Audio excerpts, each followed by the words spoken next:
Top 7 outrageous tractors you won't believe are real. Forget everything you think you know about tractors. These machines weren't built for quiet fields or gentle work. They were built by obsession, by trial, and sometimes by madness. From roaring steel beasts forged for war, to bizarre prototypes that looked more like science experiments than farm tools. Each one pushed engineering past its breaking point. Some crushed through mud and marsh like tanks. Others ran on kerosene, cartridges, or pure stubbornness. Every single one rewrote what a tractor could be, and sometimes what it shouldn't be. So strap in, because what you're about to see isn't farm equipment. It's mechanical defiance on 4 wheels. These are 7 outrageous tractors you won't believe are real, each louder, stranger, and more unbelievable than the last. Ranked 7th. Advance-Rumely Do-All, 1928 to 1931. A tractor that tried to replace every other machine on the farm and almost pulled it off. Built between 1928 and 1931, the Do-All was a bold experiment by Advance-Rumely, created to perform both heavy work and precision cultivation in one design. In an era when most farms needed 2 tractors for different tasks, this one promised to do it all. Under the hood, it carried a Walker-Shaw 4-cylinder L-head gasoline engine with 2.8 liters of displacement, producing 1,400 RPM. Each piston measured 3.5 by 4.5 inches, cooled by a 20.8-liter liquid system. Durable, simple, and ahead of its time. Tested at the University of Nebraska in 1928, the Do-All pushed 21.6 horsepower at the belt and 16.3 horsepower at the drawbar, pulling loads up to 2,000 pounds. All that performance came from a frame weighing only 1,679 kilograms, with a 2-speed gearbox, 110-inch length, and 42x7 rear tires. It was compact, efficient, and perfect for small farms. But its greatest strength, versatility, also made it complicated. Switching configurations took time and skill, and farmers in the 1930s weren't ready for that kind of machine. When Allis-Chalmers acquired Advance-Rumely in 1931, the Do-All quietly disappeared from production. Only a few remain today, preserved by collectors who recognize its brilliance. From a distance, it looks like a simple vintage tractor. Up close, it's a mechanical shapeshifter. Proof that engineers were dreaming of multifunction tractors long before their time. The Advance-Rumely Do-All. Rare, strange, and way too smart for the world it was built for. Ranked 6th, Hanomag R40 Diesel, 1942 to 1953. It didn't just work the field, it powered an empire rebuilding itself from war. Born in Hanover, Germany, and produced between 1942 and 1953, the R40 embodied everything German engineering stood for. Overbuilt strength, methodical precision, and a sound that could shake the ground. Roughly 12,000 units were made, each one a chunk of steel designed to outlast its operator. Underneath the hood, it carried a 4-cylinder, 4-stroke, water-cooled diesel displacing 5.2 liters, delivering 40 to 45 horsepower at 1,200 RPM. Power flowed through a 5-speed gearbox plus reverse, built in collaboration with FAMA, letting the tractor crawl through mud or drag tons of freight without hesitation. Early versions ran a 24-volt electrical system, while some started from a small gasoline pony engine. A clever redundancy that showed how seriously Hanomag took reliability. The R40B tipped the scales around 3.2 tons, measured 3.5 meters long, 1.78 wide, and stood 2.25 high. The later R40C road variant could cruise at 25 kilometers per hour, making it one of the first heavy tractors that could actually travel between towns on its own power.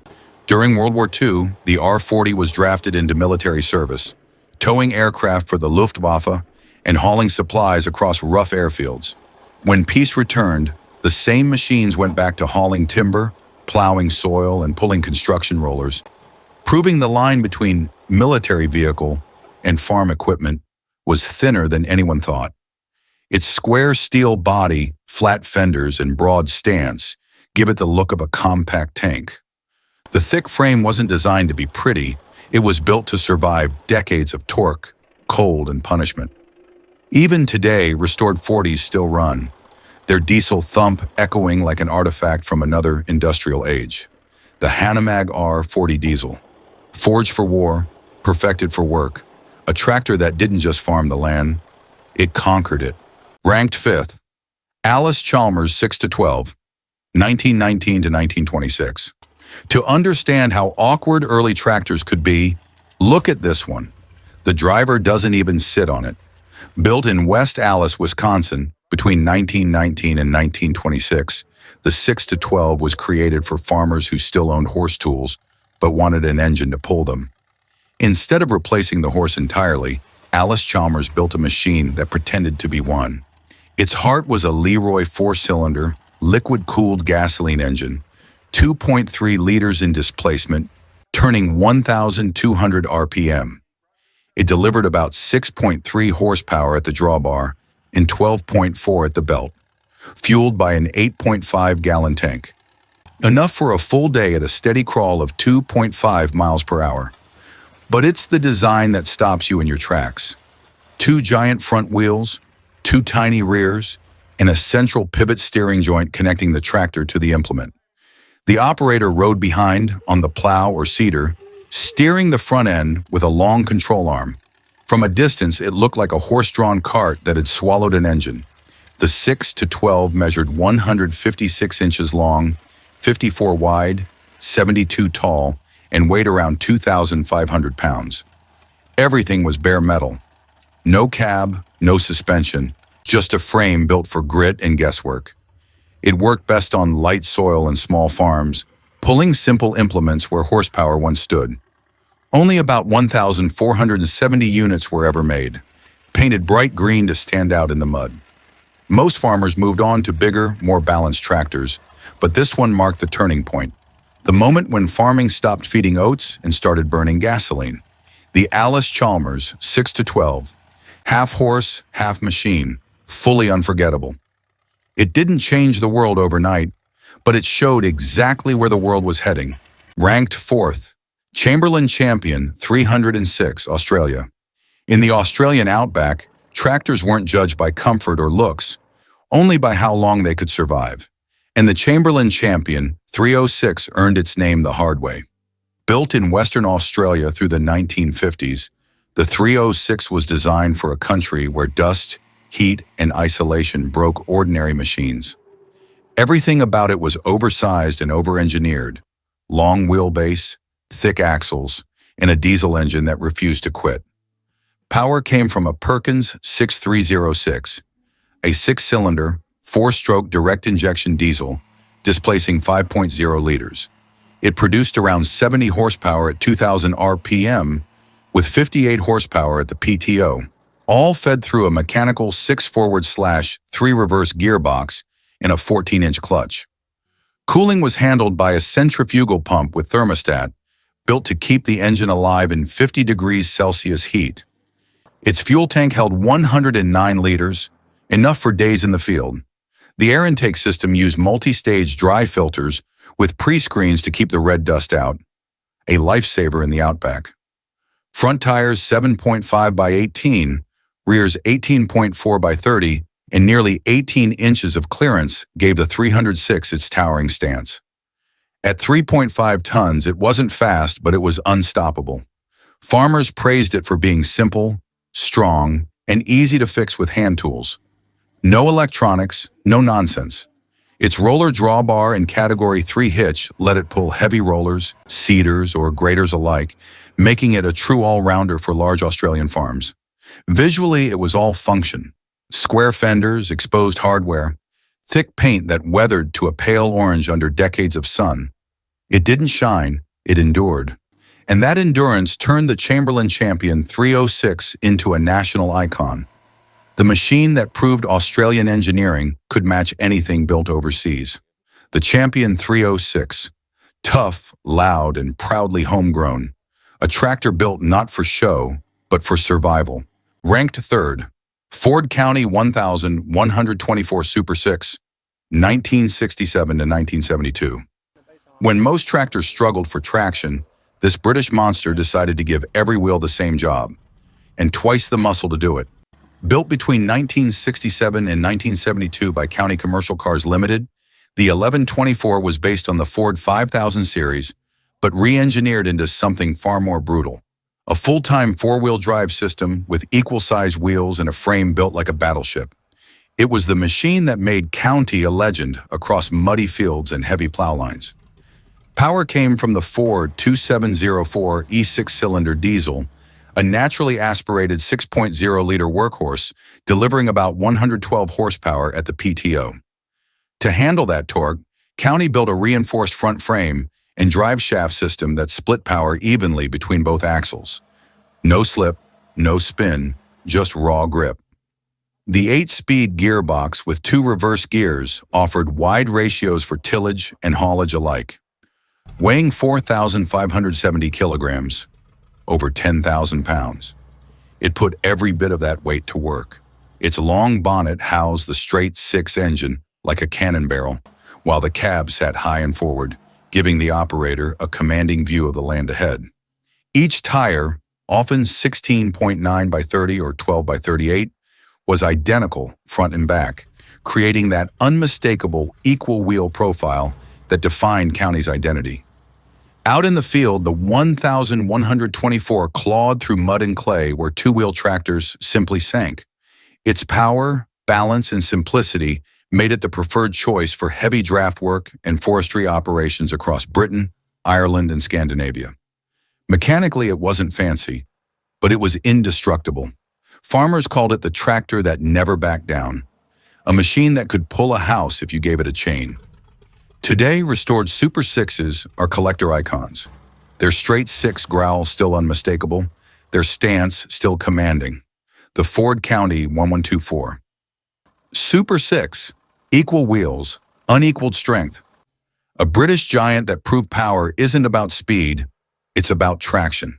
Ranked second, MeriCrusher MT-700, modern crawler. If tractors ever had an apex predator, this would be it. Built in Finland, the MeriCrusher MT-700 isn't designed for plowing fields. It's built to destroy them. Forests, stone paths, asphalt, frozen soil, everything in its way becomes dust. At its core is a 6-cylinder diesel engine displacing 16.1 liters, pushing out an insane 700 horsepower in the Tier 4 final version, or up to 768 horsepower in Tier 2 spec. That power feeds a mechanical PTO system that transfers nearly all energy directly to the working rotor, up to 600 kilowatts, approximately 816 horsepower, at 1,000 RPM. No hydraulics, no delay, just torque, immediate and brutal. Its torque peak hits 3,150 Newton meters at 1,500 RPM, and the crawler weighs between 16.8 and 22.3 tons, depending on configuration. The dimensions are monstrous, 5.87 meters long, 3 meters wide, almost 4 meters high. A steel animal crawling on modular tracks, steel for endurance or rubber for speed. Fuel capacity, 550 liters, enough to run continuous land clearing operations for hours. Top speed, 8 kilometers per hour on steel tracks, or 18 kilometers per hour on rubber, with an electronically managed drivetrain that delivers constant ground pressure. Operator comfort is pure industrial luxury. An air-conditioned cab, a rotating 180-degree seat, and control modules that pivot with the driver. Because visibility means survival when you're commanding a 22-ton grinder. The 3-point hitch, category 3 to 4, handles anything from rock crushers to soil stabilizers, forestry mulchers, or hydraulic graders. Every component screams endurance, built for projects that demand more from a machine than any farm ever could. Watching it in motion feels unreal. The roar of the engine, the vibration through the ground, and the sight of solid earth being chewed apart like bread. The MeriCrusher MT-700, part tractor, part weapon. A modern crawler that doesn't cultivate land, it conquers it. In first place, Case 18-32 cross motor, 1924-1927. Before tractors became ordinary, this one dared to look extraordinary. Built by J.I. Case between 1924 and 1927, the 1832 wasn't just a tractor. It was a statement in steel. While others kept their engines lengthwise, Case mounted its four-cylinder, liquid-cooled kerosene engine sideways. A cross-motor layout that changed everything about how a tractor looked and behaved. That 6.3-liter engine delivered around 32 horsepower, tested at 36.7 on the belt and 24.5 on the drawbar, spinning at 2,500 RPM through a two-speed forward, one-speed reverse gearbox. On open ground, its steel wheels clang like anvils, each rotation echoing through fields that had never known an engine's rhythm before. The sight was unforgettable. A long rectangular chassis, flywheels exposed, linkages moving in perfect mechanical choreography. No cab, no body panels, just metal, heat, and sound. Every turn of the crank reminded farmers that this was no longer an age of animals. This was the age of combustion. Weighing over 2 tons, painted in industrial gray, the 18-32 became a bridge between horse-drawn implements and the modern machines that would follow. Yet for all its innovation, it was short-lived. By the early 1930s, sleeker, safer tractors replaced it. Quieter, smoother, less alive. Today, when collectors start one, the air fills with a deep kerosene growl, ancient, uneven, and human. And when the engine stops, there's silence, a silence that feels like the end of something big. The Case 18-32 cross motor, the last roar before the modern world took over, an ending written in smoke, iron, and memory. From wartime workhorses to modern crawlers, these machines prove one thing. The line between genius and madness in engineering has always been razor thin. Each tractor you've seen tonight carried a story of invention, failure, endurance, and the people bold enough to build them. Some changed farming forever. Others disappeared into history, leaving only a whisper of smoke and steel behind. And maybe that's the beauty of it. Machines like these remind us that progress isn't quiet. It roars, rattles, and sometimes breaks before it changes the world. If you've made it this far, thank you for watching. Don't forget to subscribe and turn on the bell, because next time, we're going even deeper into the machines that shouldn't exist, but do. Until then, stay curious, stay inspired, and keep your hands close to the throttle.